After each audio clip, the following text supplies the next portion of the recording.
వృషభ రాశి.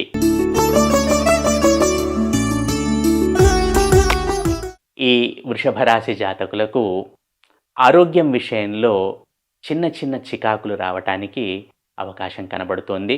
ముఖ్యంగా శిరోవేదన, తలనొప్పి ఉండే అవకాశాలు ఎక్కువగా కనపడుతున్నాయి.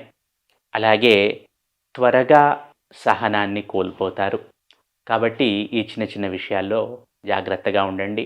అలాగే వృత్తి, ఉద్యోగ, వ్యాపారాలకు సంబంధించి తమ తాము చేస్తున్న పనులకు సంబంధించి చాలా ఫోకస్డ్‌గా, చాలా అనలిటికల్‌గా, చాలా లాజికల్‌గా వ్యవహరిస్తారని చెప్పవచ్చును ఈ వృషభ రాశి జాతకులు.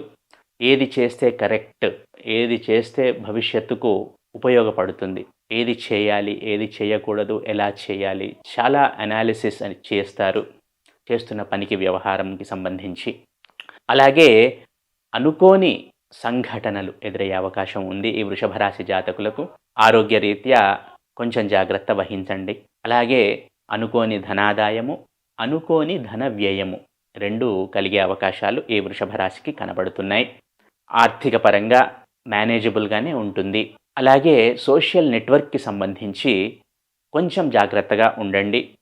సోషల్ మీడియాకు కొంచెం దూరంగా ఉండండి అని చెప్పవచ్చును.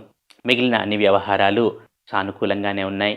విద్యార్థులు కొంచెం ఫోకస్ అనేది పెంచాలి.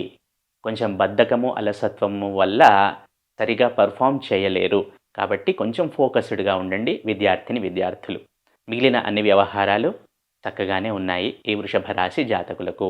ఈ వృషభ రాశి జాతకులు ప్రతినిత్యము దశరథకృత శని స్తోత్రం చదవటం ద్వారా సత్ఫలితాలను పొందుతారు.